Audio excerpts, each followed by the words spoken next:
자, 오늘은 여러분들에게 사진을 좀 보여드리고 그 보면서 좀 말씀을 전하겠습니다. 한쪽은 세입 바뀌었나요? 자, 여러분들 그 좋아하시는 네잎 클로버 보고 계시고요.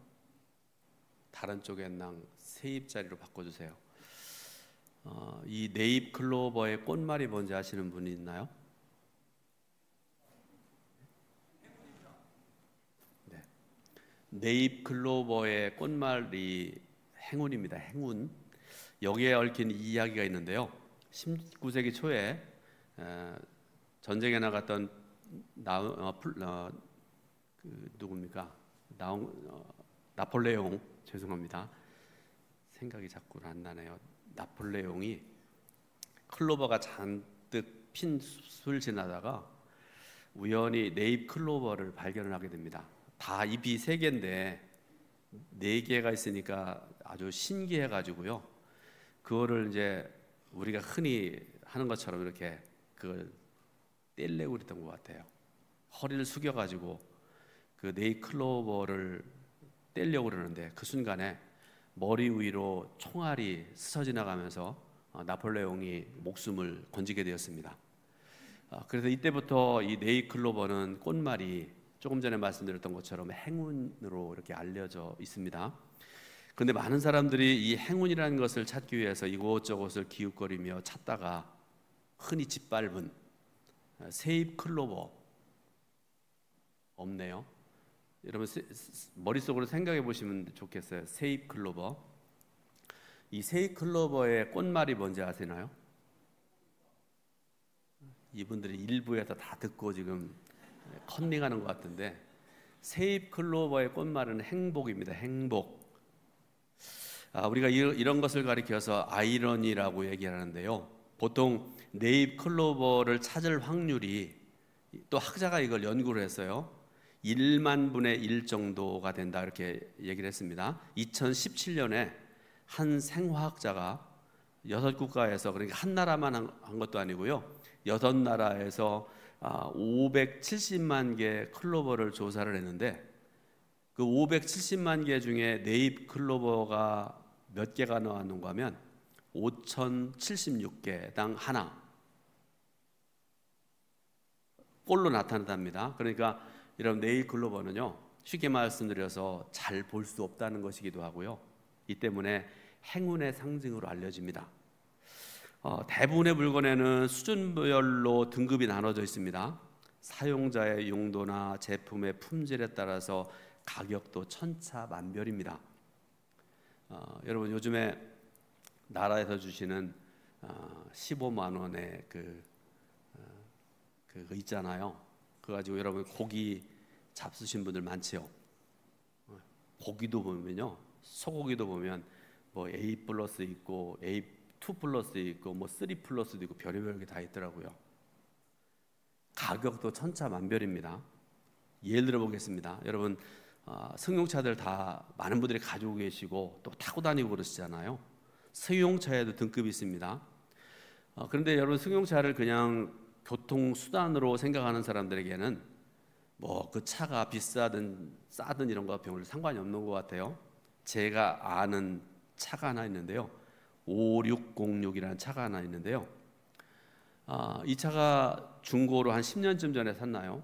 400만 원 주고 샀는데 그 안에 보니까 난장판입니다. 누가 이거 갖다 타시오 그러면 안에 들여다보고는 안 가져갑니다. 그럴 것 같아요. 그래도 본인은 잘 타고 다니고 있습니다. 좋답니다.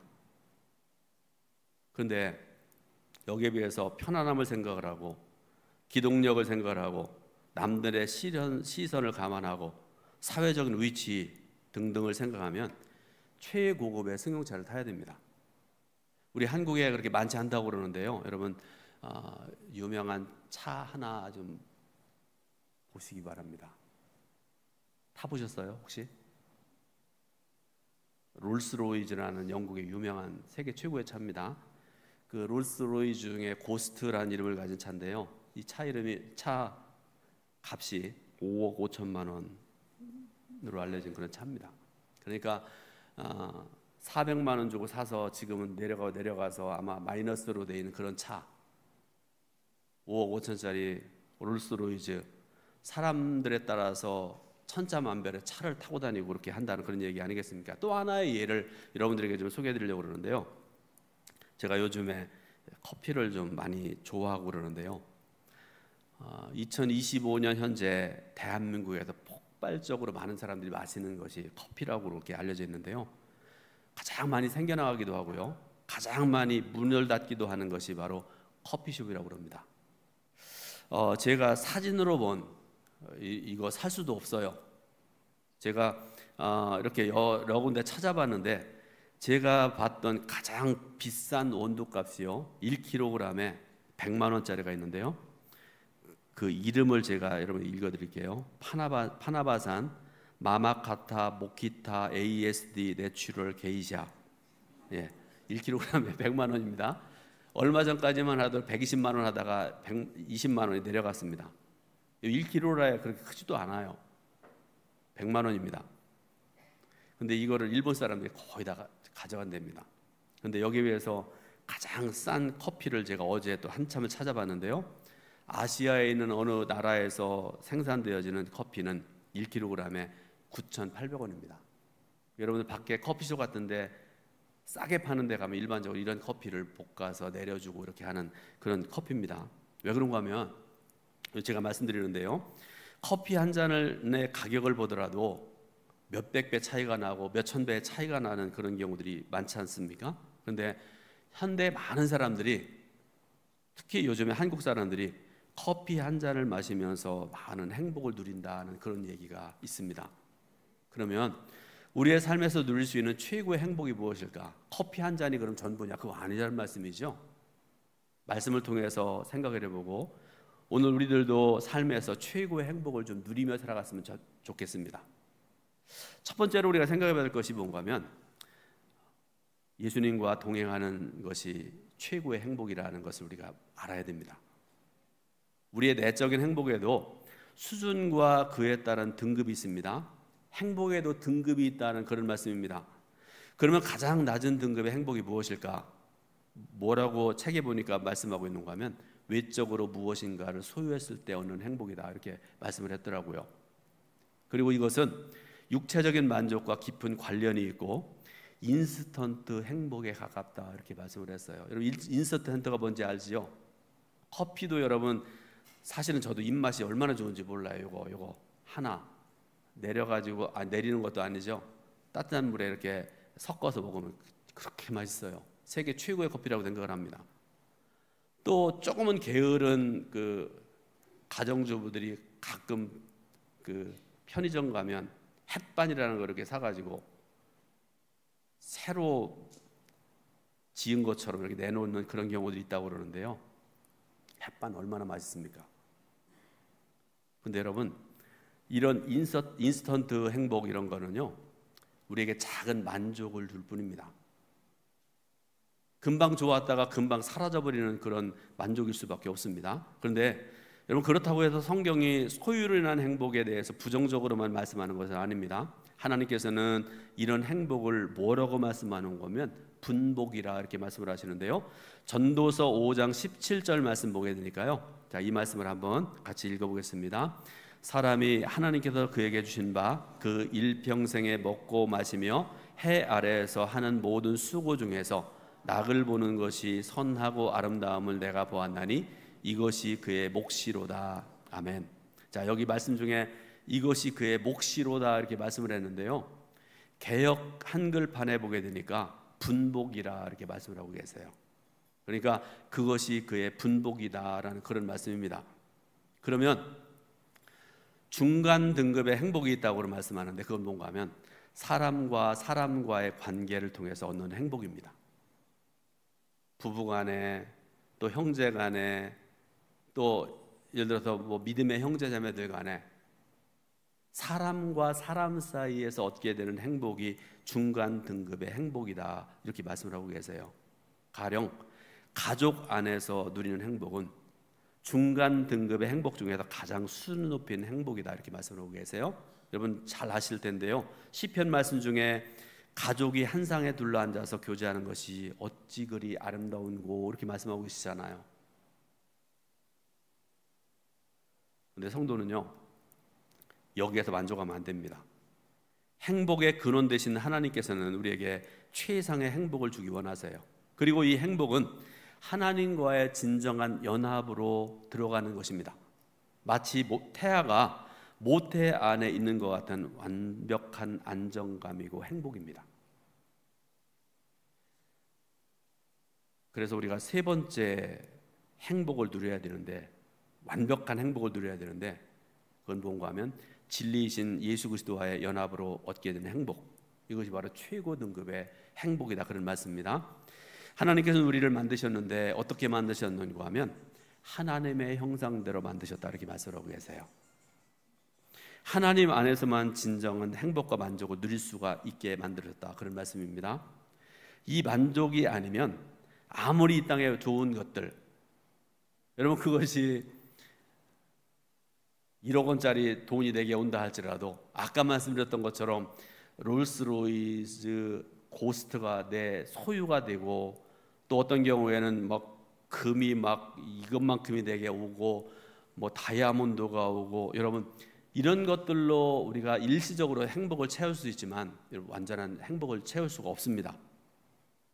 이 완전한 행복은 무엇을 통해서 이룰 수 있는가 하면 하나님과 연합함을 통해서 이룰 수가 있다, 그런 말씀입니다. 예수님께서는 십자가에서 죽으시고 부활하시고 승천하시면서 하나님과 우리 사이에 24시간 교통할 수 있는 놀라운 채널을 열어주셨습니다. 여러분 그 채널이 뭔지 아세요? 성령님이십니다. 성부 하나님, 성자 예수님, 보혜사 성령님은 삼위일체로 우리와 늘 함께하고 계세요. 예수님께서는 육신을 입으셨기 때문에 언젠가는 떠나가시지만 성령께서 대신하여 이 땅에 오셔서 성도 안에 거하시면서 영원히 떠나지 않겠노라, 내가 너희와 영원히 함께할 거라, 이렇게 말씀을 하고 계시죠. 예수님께서 승천하실 때에 성령을 보내시겠나라고 약속하셨는데요, 약속하신 바대로 승천하신 지 10일 후에 곧 오순절 날에 약속하신 성령을 기도하던 무리들에게 충만하게 부어주셨습니다. 두 번째로 최상의 행복을 누리는 곳이 교회 공동체여야 됩니다.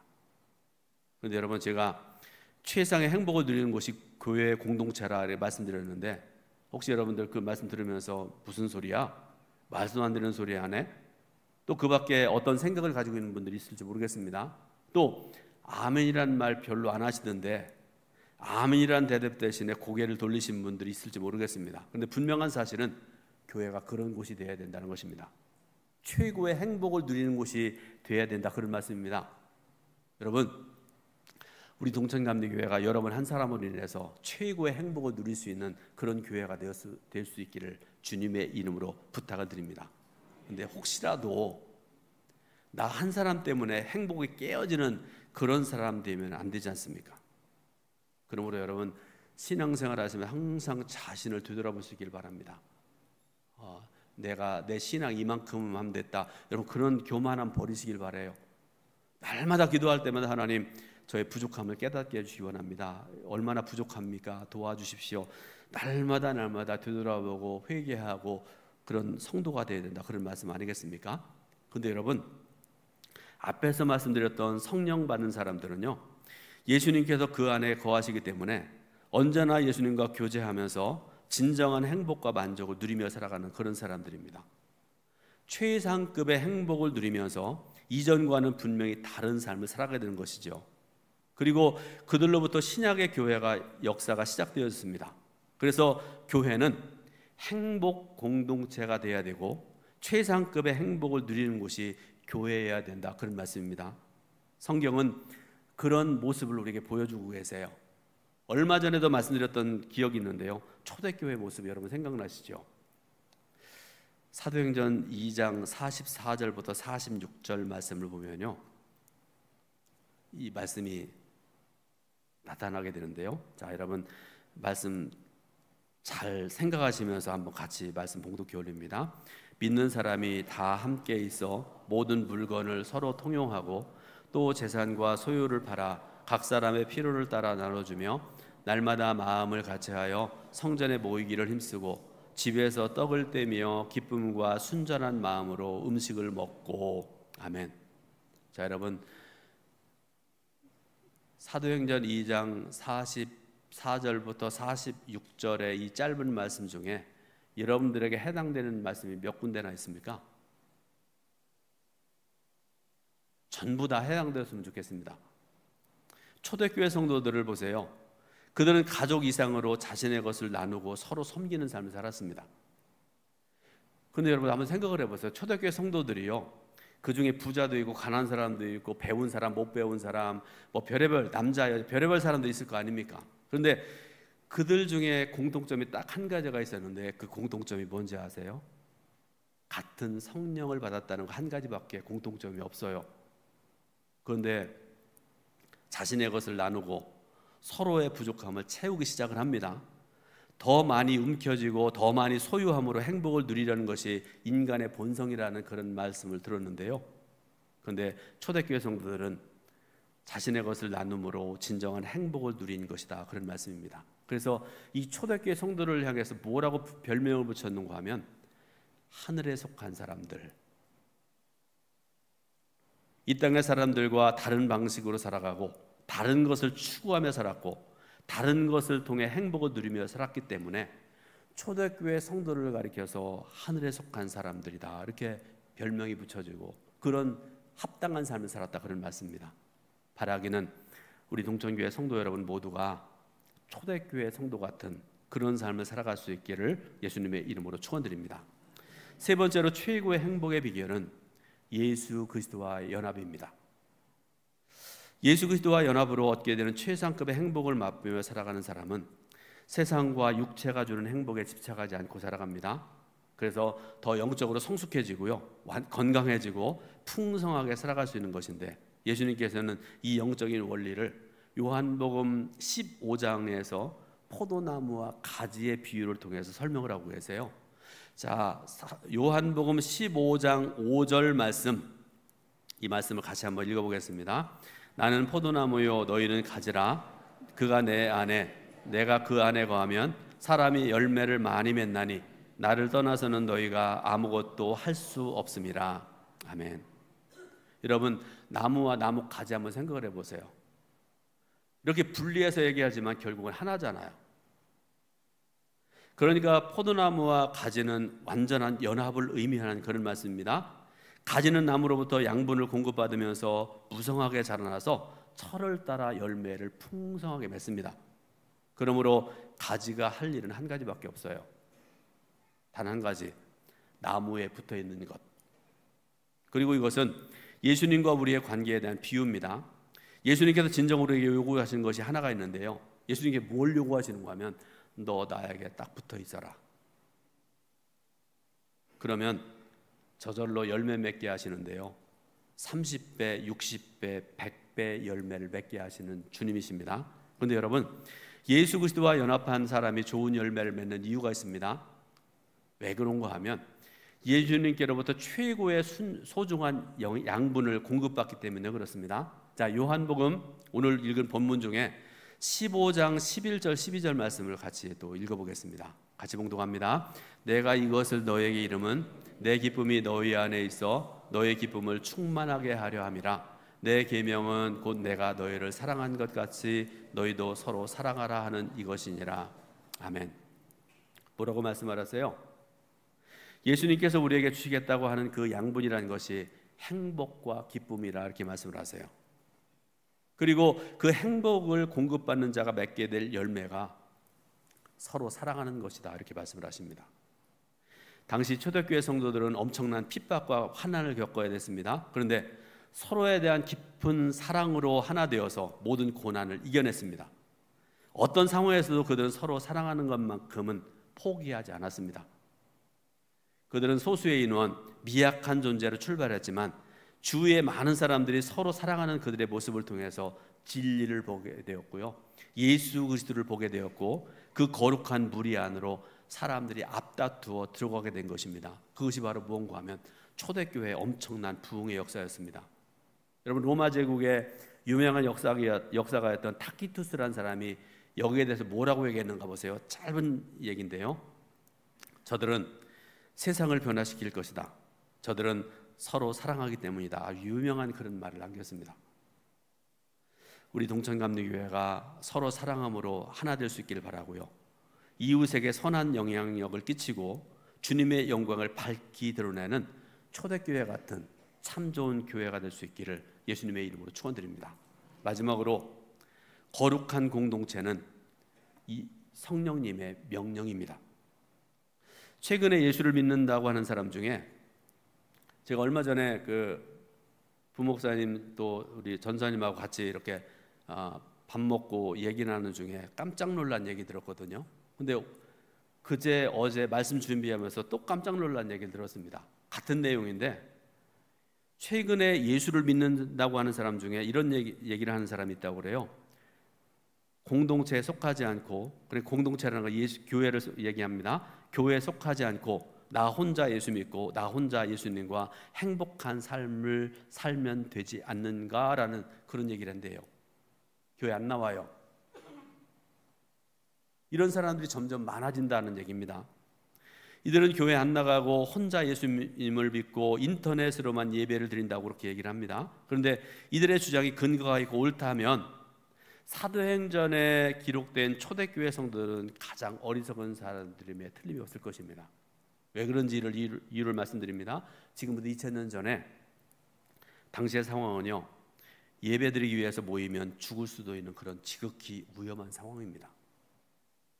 예수라는 이름을 입으로 하기 어려워서 땅바닥에다가 물고기 그렸다는 걸 알고 계시잖아요. 들어보셨지 않습니까? 그런데 그런 상황에서도 초대교회 성도들은 모이기를 힘썼습니다.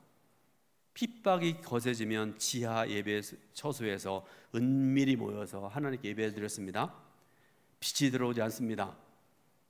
습기가 차서 축축합니다.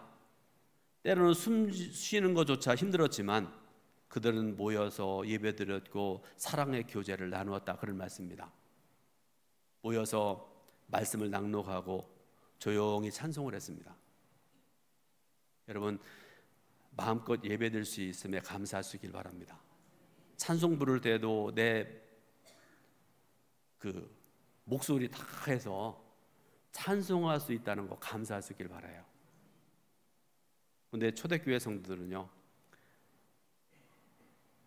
조용히 작은 목소리로 찬송 부를 수밖에 없었다, 그런 말씀입니다. 그래서 로마서 16장 16절 말씀 보니까요, 이런 인사말이 등장하는데요.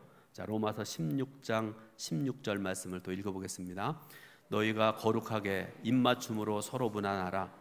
그리스도의 모든 교회가 다 너희에게 문안하느니라. 아멘. 여러분, 저도 이거 잘 못해서 죄송한데요. 여러분, 이따가 예배 마치는 시간에 일어나서 찬송 620장 1절 부르시고 이렇게 서로 이렇게 인사하고 서로 이렇게 하라고 그러는데 잘 안 하시더라고요. 앞만 쳐다보고 옆에 왼수가 앉아 있는지 쳐다도 안 보고 좀 옆에 이렇게 좀 윙크도 한번 해주시고요, 웃어주시고 위에도 쳐다보시고 그렇게 좀 하실 수 있기 바랍니다. 왜 이 말씀드리는가를 여러분들에게 좀 말씀드리려고 그러는데요. 거룩한 입맞춤으로 서로 문안하라 이렇게 말씀하고 계시잖아요. 여러분, 단순한 인사 방식이 아닙니다. 이 입맞춤에는 살아서 다시 만난 것에 대한 감사와 감격이 있는 그런 인사입니다. 그들에게는 살아서 다음 주에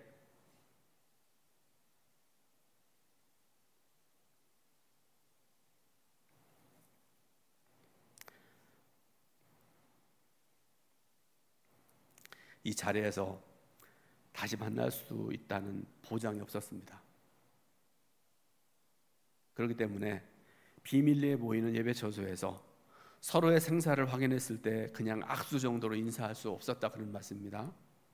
살아서 다시 만나고 예배드릴 수 있는 것이 감동이고 오늘의 만남이 마지막일 수 있기 때문에 그들은 인사할 때 거룩한 입맞춤으로 서로 인사하고 서로 격려했다는 그런 말씀입니다. 그런데 여러분, 이 초대교회 성도들이 왜 목숨을 걸면서까지 모였을까? 그들이 이렇게 모일 수밖에 없었던 이유가 있습니다. 바로 성령님께서 그들에게 명령하셨기 때문에 그렇습니다. 이것이 그들이 사는 길이었기 때문에 그렇습니다. 그리스도인들은요, 모여야 됩니다. 공동체를 이루어야 됩니다. 그래서 예배하고 교제하고 사랑으로 하나 되어야 살아갈 수 있는 존재가 바로 교회고 성도들입니다. 그래서 히브리서 10장 25절에 오늘 마지막으로 읽을 말씀인데요, 히브리서 10장 25절 말씀을 같이 봉독해 올립니다. 모의를 폐하는 어떤 사람들의 습관과 같이 하지 말고 오직 권하여 그날이 가까움을 볼수록 더욱 그리하자. 아멘. 그날이 가까움을 볼수록 이렇게 말씀을 하고 계세요.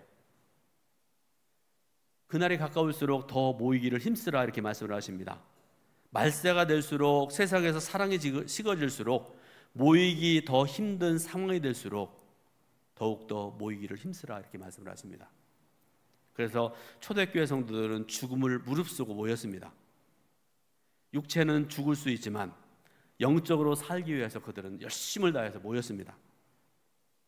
그들이 모여서 교제할 때, 그들이 모여서 하나님께 예배드릴 때에 행복은 배가 되었고 그 어떤 상황도 그들의 기쁨과 그들의 하나님께 대한 사랑과 존경을 빼앗을 수가 없었다는 그런 말씀입니다. 여러분, 이것이 교회입니다.